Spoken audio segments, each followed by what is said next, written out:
नमस्कार दोस्तों, कैसे हैं आप सभी लोग। आशा करता हूं बहुत अच्छे होंगे। स्वागत है आपका एक बार फिर से हमारे YouTube चैनल हॉन्टेड हेवेंस में।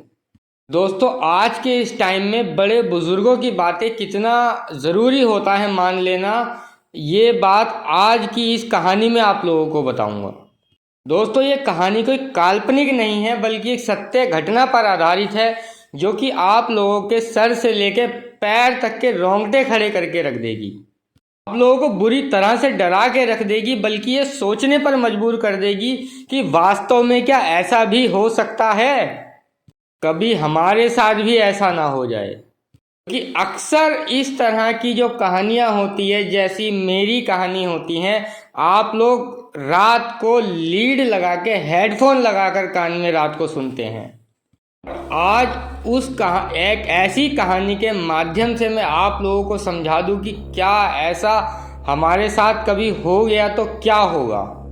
क्योंकि ये एक ऐसी घटना है जो किसी के साथ इतनी बुरी तरीके से घट गई, उसने सोचने पर मजबूर कर दिया कि सही में, इनफैक्ट मैं भी ऐसा सोचने पर मजबूर हो गया आज कि सही में ऐसा हो सकता है क्या। बहुत हो गया ऐसा सस्पेंस वाला सारी चीज़ें। अब कहानी शुरू से शुरू करते हैं और जानते हैं पूरी डिटेल में शुरू से लेके एंड तक की क्या कुछ हुआ इस घटना के बाद। असम की एक हैलाकर्नी नाम की जगह है, फेमस डिस्ट्रिक्ट है। वहाँ पर जोएल नाम का एक लड़का रहा करता था। उसकी उम्र लगभग 16 साल रही होगी, अभी से लगभग 2 साल पहले, सन 2023 में। उसका अचानक से बहुत मन करता है कि मैं नानी के यहाँ घूमने जाऊँगा। उसकी नानी का गांव बड़ा ही प्यारा गांव, बहुत सुंदर गांव, लाला बाजार नाम का ये गांव था। ये काफ़ी टाइम से अपनी नानी के गांव नहीं गया था। बचपन में जब छोटा था जब जाया करता था, लेकिन एक टाइम आ जाता है ना कि पढ़ाई लिखाई के चलते या बहुत सारी एक्टिविटीज़ के चलते हम लोग नहीं जा पाते हैं कहीं रिश्तेदारी में। उसका अचानक से ऐसे ही बहुत मन हुआ जाने का। तो वहाँ पर इसकी नानी के गांव में इसका एक दोस्त रहा करता था, नयन नाम का। ये नयन को फ़ोन करता है और बोलता है कि भाई तू कहीं जा तो नहीं रहा है, मैं आ रहा हूँ। तो नयन बोलता है नहीं, मैं तो बहुत एक्साइटेड हूँ, तू आ जा बस जल्दी से। अक्सर ऐसा होता है ना, हम लोग कहीं रिश्तेदारी में नानी के या दादी के यहाँ पर जाते हैं तो वहाँ पर भी कुछ हमारी दोस्ती यारी बन जाती है बच्चों के साथ अड़ोस पड़ोस में। तो इसके साथ भी ऐसा ही कुछ हुआ था। नैन ने भी इसको बोल दिया कि भाई तू बहुत जल्दी करके आ जा, मैं बहुत ज़्यादा एक्साइटेड हूँ तेरे से मिलने के लिए। इसने भाई घर वालों से बात करी है, इसके घर वालों ने कहा ठीक है चला जा। इसने भाई टिकट विकट ली, बस में बैठा और पहुँच गया नानी के गाँव। नानी के यहाँ पर आया, भैया बचपन की सारी यादें ताज़ा हो गई, बहुत खुश हुआ। ये आराम से घूमते फिरते एक दो पुराने दोस्तों से मिलता हुआ नानी के यहाँ पहुँचा। अब कितनी टाइम लग गया, अब जब ये नानी के गांव जाके बस स्टैंड पे था, बस से उतरा था, तो वहाँ से नानी के घर पहुँचने में इसे लगभग 2-2.5 घंटे लग गए। इस वजह से नानी को भी वही बहुत टेंशन हो रही थी। अब नानी ठहरी पुराने ज़माने की महिला, बुज़ुर्ग महिला, तो उनको मोबाइल वगैरह का इतना ज्ञान नहीं था, मोबाइल वगैरह चलाना नहीं आता था इतना। भाई ये घर पे आता है तो नानी को घबराया हुआ देख करके ये बोलता है, नानी इतना क्यों घबरा रही हो, अब मैं बड़ा हो गया हूँ, मैं यहाँ पर पुरानी यादें ताज़ा करने के लिए आया हूँ, बचपन की, अपने दोस्त यारों से मिलूंगा, घूमूंगा फिरूंगा पूरे में, भाई रोकना टोकना मत। इसकी ये बात सुनिए नानी का थोड़ा चेहरा उतर गया, लेकिन नानी बोली चलो ठीक है कोई बात नहीं, तू अपने कपड़े वपड़े बदल ले, मैं खाने पीने की तेरी व्यवस्था करती हूँ, खाना पीने की तैयारी करती हूँ। अब नानी ने इसके खाने पीने की सारी तैयारी कर रखी थी। भाई ये फ्रेश होके नहाना धोना करके आता है, बैठा है। नानी ने इसकी पसंद के डिशें बना रखी थी, जो इसको खिलाई पिलाई सारी। अब खाना पीना करते हुए सारी चीज़ें करते करते प्रॉपर रात का वक्त हो गया। रात के टाइम खाना वाना खाने के बाद ये फिर बाहर जाने लगा। नयन को फ़ोन कर दिया इसने, भाई नयन आ जा, घूमने फिरने चलेंगे, थोड़ा टहल वहल के आएंगे। नानी ने इसको रोक दिया, नहीं अब तू कहीं नहीं जाएगा, चाहे कुछ भी हो जाए। ये बोलता है नानी इस बार आप बहुत अजीब बिहेव कर रही हो। तो नानी बोलती है भाई अजीब बिहेव तो करूँगी ही, इतने कुछ टाइम में, बीते कुछ टाइम में इतना कुछ अजीब सुनने को मिला है, यहाँ पर कुछ टाइम से बहुत अजीबोगरीब घटनाएं घट रही हैं। कुछ भी हो जाए रात में तो तू नहीं निकलेगा। बोलता है ऐसी क्या घटनाएं घट रही हैं, अच्छा खासा माहौल था, मैं अभी आया हूँ दिन में। तो बोलती है चाहे कुछ भी हो जाए तू रात में नहीं जाएगा कहीं। नानी ने इसको ज़बरदस्ती रोक के रख लिया, इसका मूड ऑफ। अब नैन इसको बार बार फ़ोन पे फ़ोन कर रहा है, ये फ़ोन काट रहा है, इतना ज़्यादा इरिटेट फ्रस्ट्रेट हो गया। एक हो जाता है ना एक उम्र के बाद किसी को इस तरह से रोक टोक किया जाए ज़्यादा तो अक्सर ऐसा आ जाता है ना दिमाग में, यार हमें रोका तो रोका क्यों ऐसा काम करने के लिए, बार बार ध्यान वहीं जाता है। रात को सोने का टाइम हो गया, नानी ने इसको जाने नहीं दिया, रोक लिया। अब रात को जब नानी सोने को हुई, सोने लगी, तो ये उठ के उनके बिस्तर के पास आया और बोला नानी, मतलब क्यूरियोसिटी, बहुत जिज्ञासा हो रही थी इसको जानने की।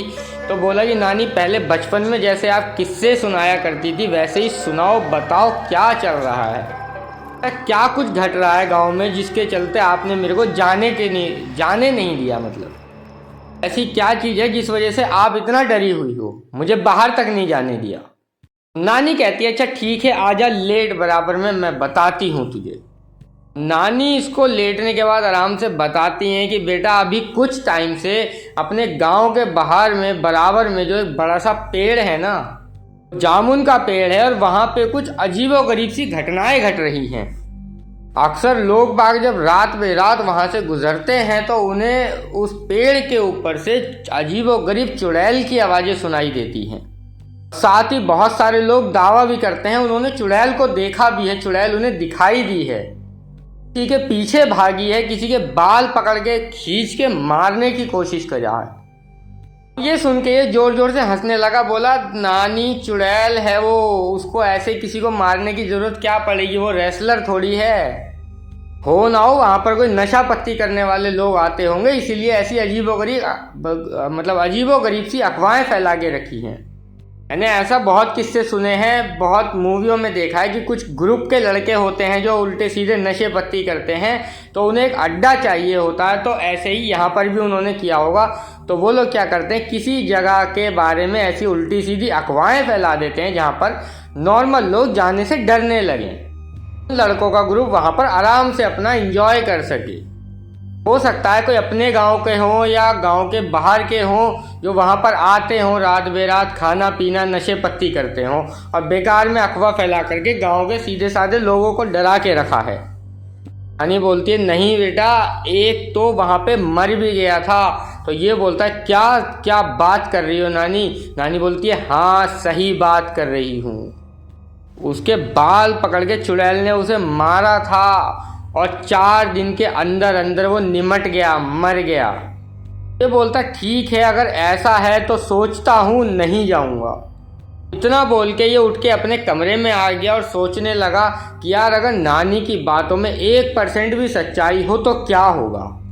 अपने दिमाग में क्रिएटिविटी इमेजिनेशन करने लगा, भूत चुड़ैल पिशाच कैसे दिखते होंगे, हमेशा फिल्मों में ही देखा है यार, डरावना सा चेहरा, अजीबोगरीब हरकतें और इंसानों को पकड़ के वो बस ऐसे ही बिना किसी सेंस के ख़त्म कर देते हैं। मैं भी यार एक बार इसका सामना करना चाहूँगा, मैं भी तो देखूँ आखिर कैसी फाइट करती है वो चुड़ैल। इसके मन में भी ऐसी वाली ही क्यूरियोसिटी चल रही थी। अब एक होता है ना कि इस एज में अक्सर बच्चे अपने आप को बहुत ज़्यादा दिमागदार पावरफुल समझते हैं, तो इसने भी ऐसा ऐसा सोचा और सोचते सोचते ये सो गया। भाई अगला दिन निकला तो बोलता है नानी अब तो जा सकता हूँ। नानी ने बोला हाँ ठीक है अब जा। अब ये जाता है अपने दोस्त नैन से, दिन में मिलता है, इनके गांव के पास ही एक तालाब था, वहाँ पर बैठता है और बातें करता है अपने दोस्त से। नानी की बताई हुई इनफैक्ट सारी बातें अपने दोस्त के साथ डिस्कस करता है, सारी बातें शेयर करता है। ये बोलता है नैन कुछ ऐसा है क्या सही में? तो नैन बोलता है हाँ यार गाँव में ऐसा कुछ मैं भी सुन तो रहा हूँ, गाँव में काफ़ी लोग बोलते हैं। बोलता है लेकिन मैं इग्नोर कर देता हूँ, बाकी मैं उस जगह पे नहीं जाता है। तो ऐसा भी नहीं है कोई बहुत ज़्यादा डर की बात है, इतना डर भी नहीं लगता। तो ये बोलता है नैन चलें क्या, देख के आए क्या, थोड़ा क्या है क्या नहीं है यार। तो नैन बोलता है सही में चलें क्या? ये बोलता है हाँ यार चलो चलते हैं, चुड़ैल है कोई ऐसे ही थोड़ी ना मार देगी, कोई होगी भी तो देख लेंगे, ऐसी भी क्या डरने की बात है, निमट लेंगे, ऐसे भी इंसानों से ज़्यादा कौन ताकतवर होता है। नैन बोलता है हाँ चल ठीक है। तो ये बोलता ठीक है रात के समय चलेंगे और जब तेरे घर पे भी सब फैमिली में सो जाएंगे, मेरे घर पे भी नाना नानी सो जाएंगे, तब फ़ोन करेंगे और ठीक इसी पॉइंट पर मिलेंगे। तो नैन भी बोलता है हाँ ठीक है। और यहाँ से वैसे भी 700-800 मीटर की दूरी पर ही होगा वो पेड़। इन लोगों का फाइनल हो गया, दिन में इन लोगों को उधर नहीं जाना है, रात में ही जाना है। इन लोगों को रात को जाके वहाँ पर वही एक्सपीरियंस करना था जिस एक्सपीरियंस को करने से नानी ने साफ साफ इन्हें मना करा था। हो ना हो नयन को भी बहुत लोगों ने मना किया होगा। अक्सर गांव में ऐसा हो जाता है, कुछ इस तरह की घटना घट जाती है तो सारे बच्चों को समझा दिया जाता है कि भाई ऐसा मत करना, वैसा मत करना, यहाँ पर मत जाना। भाई ना ही तो नयन सुनने को तैयार था ठीक से, और ये तो अपना बिल्कुल ही नहीं था। जोएल ने तो कसम खा ली थी कि भाई मुझे तो करना है। भाई जैसे तैसे करके रात का वक्त आ गया। इसने देखा जोएल ने कि नाना नानी सो चुके हैं। इसने फ़ोन उठाया और एक मिस कॉल मार दी अपने दोस्त नयन को और दबे पाँव बाहर निकल गया घर से। जहाँ पर इन लोगों ने मीटिंग करी थी, फाइनल करा था जाने के लिए, अब उसी ठीक पॉइंट पर ये दोनों मिलते हैं रात को। सही टाइम पे मिलने के बाद ये लोग धीरे धीरे करके पहुंच जाते हैं उस जामुन के चुड़ैल वाले पेड़ के पास। पेड़ को चारों तरफ से देखते हैं। हालांकि ये गर्मी वाला टाइम था, तो इसकी गर्मियों की जो छुट्टी थी ना, ये वो वाला टाइम था। अब पेड़ के पास ये लोग क्या देखते हैं कि बहुत अजीब सी ठंडक है यहाँ पर। दोनों एक दूसरे से बात करते हैं कि हो सकता है यहाँ पर इतनी ठंडक इसलिए है क्योंकि ये पेड़ बहुत अच्छा खासा बड़ा है। पीपल के पेड़ के पास भी अगर गर्मी में खड़े हो जाओ तो बहुत अच्छी खासी ठंडक मिलती है। तो वही वाला सीन यहाँ पर भी था। बोलते हैं कि हो सकता है जामुन के पेड़ का भी कुछ ऐसा ही होता हो। एन बोलता है हाँ वो सब तो ठीक है, लेकिन यहाँ पर लोग बाग चुड़ैल के बारे में बात करते हैं। यहाँ पर अभी तक तो ऐसी कोई चुड़ैल उड़ैल है नहीं, दिखाई नहीं दे रही। इन लोगों ने वहाँ पर अगले 15-20 मिनट तक और टाइम पास करा। वहाँ पर कोई आवाज़ नहीं, कोई चुड़ैल नहीं, कोई अजीबोगरीब हरकत नहीं। वहाँ पर कोई चुड़ैल इन लोगों को बाल पकड़ के घसीटने मारने पीटने नहीं आ रही है। तो बोलता चलो हो गया यार, बहुत मतलब ही नहीं है किसी चीज़ का, चलो वापस चलते हैं घर। ये लोग लौट कर वापस जाने लगे तो जोएल बोलता है यार एक मिनट रुक, एक बार और ट्राई करें क्या। अब गांव वाले इतना सब कुछ बोलते हैं तो हो ना हो कुछ तो सच्चाई होगी गांव वालों की बात में। यहाँ पेड़ के नीचे खड़े होकर उस चुड़ैल को चैलेंज करें क्या। यहाँ खुले दिल से चैलेंज करते हैं इस तरीके से कि अगर है तो हमारे सामने आए, हमें अपना चेहरा दिखाए, अगर हिम्मत है तो हमसे लड़के दिखा। एन बोलता है नहीं नहीं यार ये सब कुछ नहीं करना है अपने को, एक्सपीरियंस जो करना था वो कर लिया है। जेल बोलता है चल ठीक है छोड़ यार, तू कुछ मत करे, तू एक तरफ खड़ा रहे बस चुपचाप, जो करना है वो मैं करूँगा, तू तो है ही डरपोक। इसने इतना बोला तो भाई ये बात थोड़ी सी नयन को लग गई। तो अब था तो वो भी इसी की उम्र का। तो नयन बोलता है नहीं भाई मैं कोई डरपोक वरपोक नहीं हूँ, मैं तो ऐसे ही बोल रहा था। हाँ चल बता क्या बोलना है। भाई इन दोनों ने एक दूसरे का हाथ पकड़ लिया और वही सब रिपीट करने लगे जो मैंने अभी थोड़ी देर पहले आपको बताया था। कोई चुड़ैल अगर है तो सामने आए, अपना चेहरा दिखाए, और हिम्मत है तो हमसे लड़के दिखाए। बार बार इस चीज़ को रिपीट करने लगे। लगभग 12 से 13 बार इन लोगों ने इस चीज़ को रिपीट किया। कोई चुड़ैल है तो सामने आए, हमें अपना चेहरा दिखाए, हिम्मत है तो हमसे लड़के दिखाए। असल में दोस्तों ये 13 जो वर्ल्ड है, मतलब 13 जो गिनती है, इसका एक पैरानॉर्मल वर्ल्ड में एक अलग ही किरदार होता है।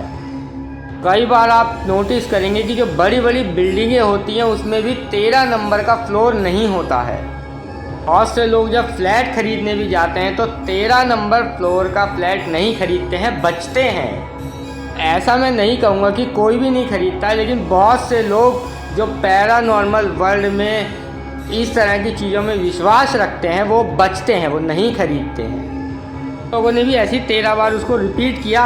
अब आप लोग ब्लडी मैरी या तो और बेबी ब्लू चैलेंज वगैरह भी करो तो इसमें भी कहीं ना कहीं सच्चाई होती है। देखो वो भी जो है 13 बार ही बोला जाता है, कहते हैं। ब्लडी मैरी और बेबी ब्लू का जो चैलेंज है, लोगों ने भी यही गलती करी थी, या कह सकते हैं यही करा था। इन्होंने भी 13 बार उस चीज़ को बोला था लेकिन कुछ नहीं हुआ। तो ये लोग बोलते हैं चलो हो गया यार, बस अब अभी लौटते हैं घर। जैसे ही ये लोग पलट के जाने लगे, वो जामुन का जो पेड़ था वो अजीब से झर झर झर करके हिलने लगा, मानो कोई बहुत तेज़ हवा का झोंका उसे चारों तरफ से हिला रहा हो। ये लोग इस चीज़ से बहुत ज़्यादा घबरा गए और इन्होंने जैसे ही पलट के देखा इन लोगों को पेड़ के ऊपर 2 चमकती हुई खौफनाक आंखें दिखाई दी।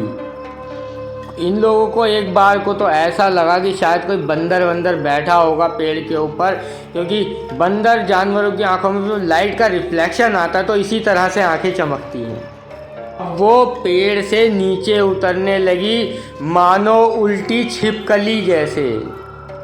अब वो उल्टी उतर रही थी तो उसकी जो शरीर था वो इतना खौफनाक था मानो पूरी खाल उसकी जली हुई है, सड़ी गली हुई है, उधड़ी हुई है, और बड़े भयानक तरीके से वो इनके सामने आ गई, सामने उतर गई, पेड़ पे से खड़ी हो गई।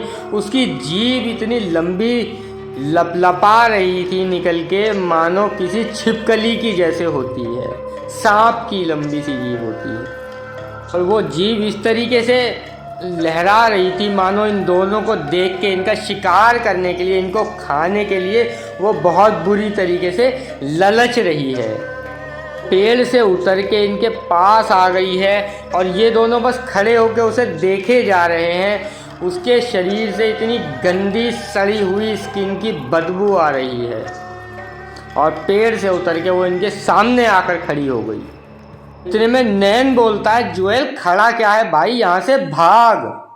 और उसको देखकर जोएल भी एक अलग ही ट्रोमा में चला गया था, एक अलग ही ट्रांस में चला गया था। और इतना जब इसने बोला है नयन ने, तो वो एकदम वहाँ से बाहर आता है, मतलब उसका एक तरीके से सम्मोहन टूटता है और दोनों वहाँ से बहुत ही भयंकर तरीके से भागना शुरू करते हैं।